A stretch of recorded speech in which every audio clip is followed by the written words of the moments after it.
Artist of the week is Fred Otite, and he's here with me in the studio. Thanks for joining us. Thank you, sir. Also known as Dr. Frick, ethical comedian, corporate compare, fantastic and energetic event host, etc., etc. How have you been? Very well, thank you, sir. Where have you been? So please don't tell me you also studied veterinary medicine and you now ended up in comedy. No, not at all. The doctor in my name is from my childhood ambition. Okay. But the construct of our nation sometimes affects how things turn out for you. So the nation doctored my medical aspirations. And at the end of the day, here I am. Okay. So what did you... I'm now a doctor of laughter. So what did you study initially? So I studied something related. I studied biology. Okay. Yes, just so I could understand human beings a little more. Okay. So that I'll know how to deal with them. Okay. So, but you know how to deal with them now? By the special grace of God, I can. So you are still in the space. So I'm still, okay. So for how long have you been on this? First time ever on stage was 2002. Yes, but that was me rapping, not doing comedy. Okay. So 2003, I saw that the need for comedy was more than the need for rhymes and poetry. So I said, okay, let's go this route. How did you decode that? Yeah, because naturally, all through high school, I didn't know anything about comedy, but I just knew that if you fell into my trap, I would yap the living daylight out of you. Mm-hmm. So I always had words that would describe people in a hilarious way, and it got people laughing. It wasn't constructive at all. It was always negative. I was always picking on people, and I didn't even know how to fight. So my mouth would put me in trouble, my feet would bail me out. But over time, I saw that, okay, if I could make people laugh, I could be constructive about it. Okay. And then I discovered there was something called purpose. Introducing purpose to comedy then helped me refine, and that was how the journey started, and here we are. So since 2003, you've been doing the comedy bits? Yes. And how has it been? To the glory of God, it's been beneficial, paying the bills, taking care of my family and I, and it's helped me build relationships.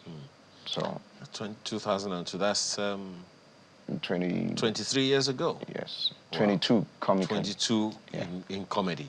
Yes. Okay, awesome. Now, one of the things that a number of people have said about comedy is that it's become so saturated now. So many people in the industry. Do you agree with that? The industry is saturated. The art is not. Because if you don't have it, you don't have it. If you have it, you have it. So the industry is saturated because people are trying to survive. And I don't think it's peculiar to the comedy industry alone. There are different industries that are saturated with mediocres, non-professionals, just attaching themselves for survival. And can you blame them? It's better than wanting to steal.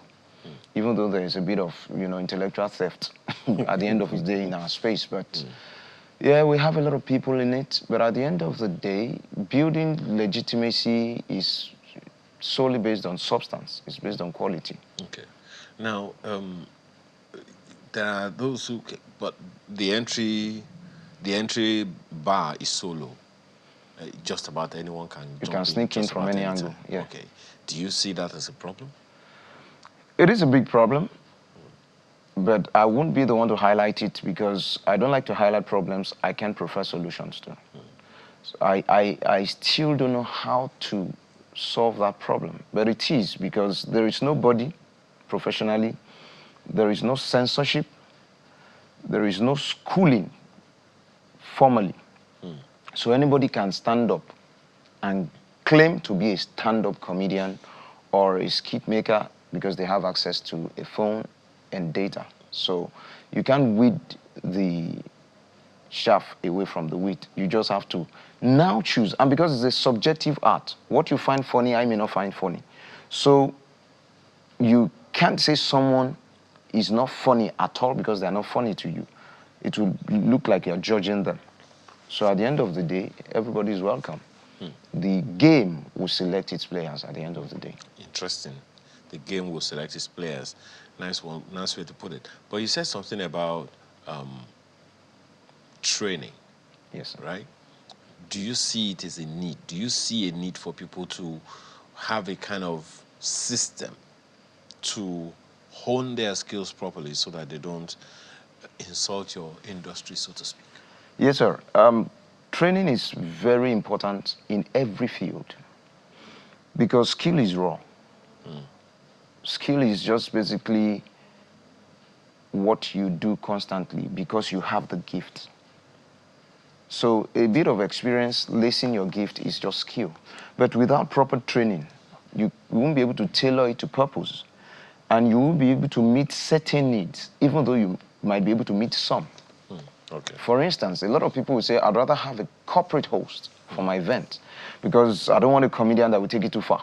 Okay. That does not know what Just to one second. Let me just quickly put this information out that we're transiting to a live event now, particularly and exclusively for the DSTV audience. Of course, other platforms are still very much active. The Bauchi state government is launching the construction of an oil and gas academy in Al Kaleri local government area of Bauchi State, and it's happening, of course, at the oil and gas permanent site in Al Kaleri today. So we're taking you there now for that live broadcast for our DSTV audience only, but of course, other platforms are still quite active. Now, so people choose the platforms that they want to go to, right? Yes. They choose the persons that they want to, work with. That Yes. is what you're talking about. But what if someone has a skill? Okay, then maybe I should ask, where is the place of mentoring in all this? Do you see? Does it happen? Do you have that kind of experience in Yes, your sir. 23 years? So I started and I had to find my foot in myself. I didn't have access to mentorship or anything. I was just trying to be more like a pace setter, just get things done. And I had a number of guys look up to me. But growing, I started meeting people, building relationships. I don't know if I can mention some names. Go, of course. So I met the likes of ONG, Lekpashos Bosse, Omo Baba, Gbenga Inca, and then Ali Baba, the Grand Comedian of the Federal Republic. And, all these people I met through Dr. Smile. And I started seeing that there is a business side to this, which I lacked all through before I met them. I started seeing that there is a corporate side that attracts the actual business. So I started refining myself. All this is due to mentorship. Mentorship will fetch you not just platforms, it will fetch you network.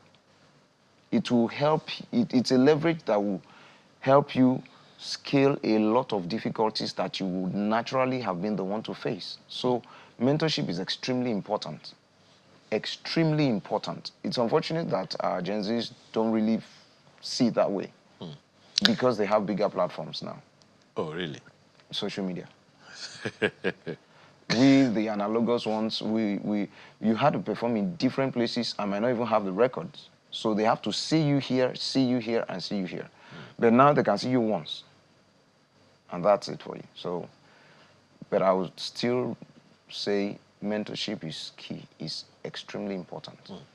Now, in developing the industry, because we see comedians in other parts of the world as well, and some of them have been able to put themselves in certain, dockets.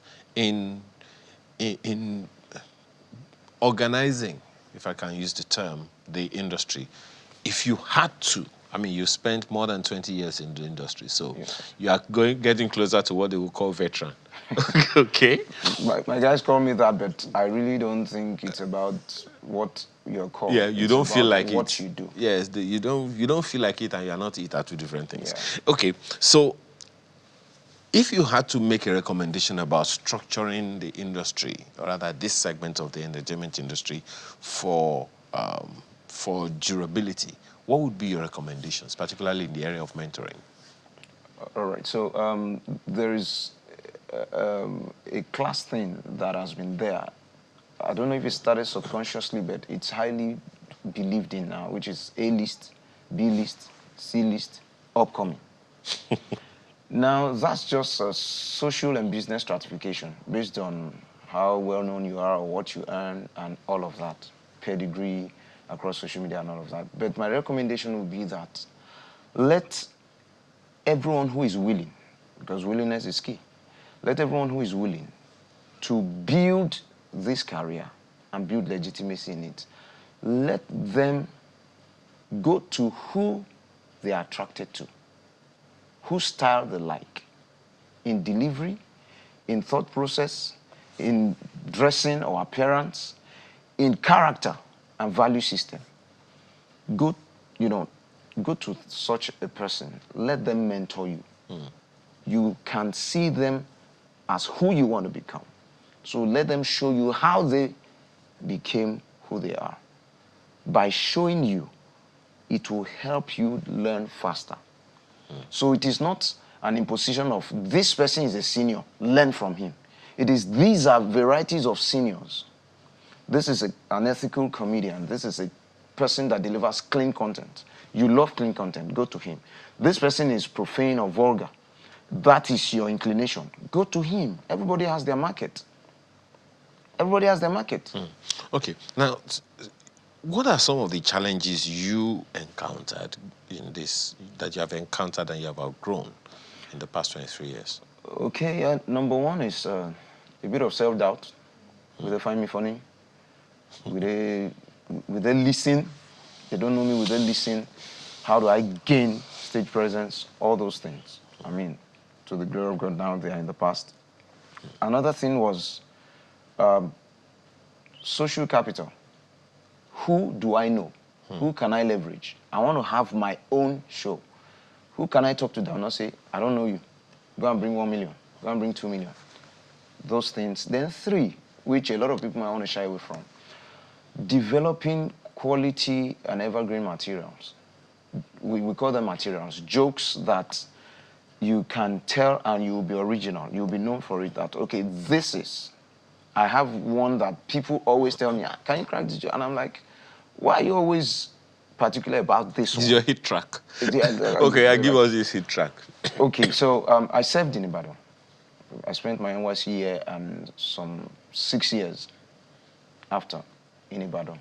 And so, because I'm an observational person, there is this mode of transportation. The way we have Danfo in Lagos, we have Mikra in Ibadan. Now, these Mikras are very small, but as small as they are, they behave like rats. You know the way a small rat can destroy a full house. That's how these Mikras behave. So if you'd allow me speak Yoruba. All right. So Mikra guys, no pointer or what we call trafficator. No horn, nothing. They drive as if they are the only ones on the road. So as they are going, if they caught you, you try to cut them, they now start to accuse you. And they were the first offenders. You hear something like, to the point that I saw a Mikra threatening a truck driver. Like, I'm going to destroy your truck. With what? And then I went to Ibadan after I left. And I took a Mikra. And I just told him, challenge. And I immediately called challenge. The way he parked, I knew that I was going to have a challenge. Because the guy was like, I said, no problem. We started going. So no change? Yeah. Started going. And I like to keep it to myself when I'm not in my space. He just looked at me and said, Elegbon. Elegbon is like bros in Yoruba. Elegbon. I said, sir. He said, Okawuni Longwaju. And I looked and I saw a Benz. And I said, Benz. He said, Benzi. Baba Oko. I said, yes. He said, Salibet. I said, Kini. He said, Inla. Meaning he's going to overtake the Benz. Naturally, I should fear for myself and say, am I worried? I mean, I do with 1.2, 1.4 liter engine to a 3.5 V6. Are you? Out of nowhere, this curiosity just made me say, oh yeah. Let's go. And he said, okay. This guy moved from barely 40 kilometers per hour to like 60 and caught up with the Benz. But I guess maybe the driver was pressing his phone or something, because we just saw this sudden speed. The guy just moved, vroom! And the guy looked and said, Elegbo. But I go for me and whining, wow. As he developed baton, Emma Wona, Emma 4, Imba. He moved again, got close to the Benz. The Benz moves again. Boom! He now looked at me and said, Elegbo, Motibe. So I've passed my boundary. Yeah, like in Saburukwere. He said, Abajo to ṣe wọ́n, bàbá ọkọ̀ ní Benz Toile. I thought that was the end. So the Benz swerved and turned into a filling station. And the Micra took a detour and followed the man. I'm like, ọ̀tọ̀ níbi tán lọ. He said, ẹ má worry, ẹ fọkàn balẹ̀, mo kàn fẹ́ bá ní gbólóhùn ni, that he wants to engage the driver. So the guy parked to buy fuel. This man came down, said, Ẹlẹ́gbọ̀n. The guy was shocked, like, he said, ẹ̀yin gangan. He said, àgbákò eré lẹ́ ń sá o. Out on deadly speed. And I mean, for a Benz, the guy was just normal speed. And I said, kò yé mi kí ló ṣẹlẹ̀, ṣé mo bá ṣe ṣé mo. Say, rárá, ẹ lè bá sí èmi ní bá sí yín. Say, bó lẹ́ ń lọ tẹ́ ń sáré báyìí, ṣé ilé náà lẹ́ ń lọ. He say, ilé ológo lẹ́ ń lọ kì í ṣe ilé. Èwo lè pè. I had to come down and trek the remaining of the journey. Because if I was to wait for that guy, there was no way in this life I would have left on time. So that's Ibadan guys for you. It was just a function of observation, not like it happened. But because of how they act, the confidence they have in that small ride, truck drivers don't have it. Okay. Now, this leads me to this question of copyright in your industry. There's more than copyright. Okay. There's copy left, there's copy wrong, there's copyright, there's copy and paste. Some people will even perform. Somebody, like, there was a joke I used to crack about how CAC denomination sings and how prophetic their songs are and how what they sing about may happen in the course of the revival. There was a song like, Oluwa Fogaye mi shofo, Akoko to Fogaye mi shofo. And this woman with head tie was singing Fogaye mi shofo. You know, they always cut the songs gradually towards them. Fogaye mi shofo, Fogaye mi shofo, shofo, shofo, shofo, fo. At that 4 point, had gele, fold. So she shouted, Pastor, kini yen? He said, gele mi ti fo. He said, Mamo, ogun aye lo fo yen. And it was actually that she bought. Guess what? I went for a show and a guy ran to me and said, Baba, that your Ogwaye Mishofo joke, I beg. I want me to crack him. No time where I crack him where people know they laugh. I was shocked. I should crack a joke you have cracked and cracked and cracked. So what kind of copy is this one? One of my guys said, this one is copy and paste. So that because if I hear the guy, I will hail him that, this guy, is your joke, not mine. So copyright is an issue. I mean, it's not restricted to the comedy space. Movies fight it.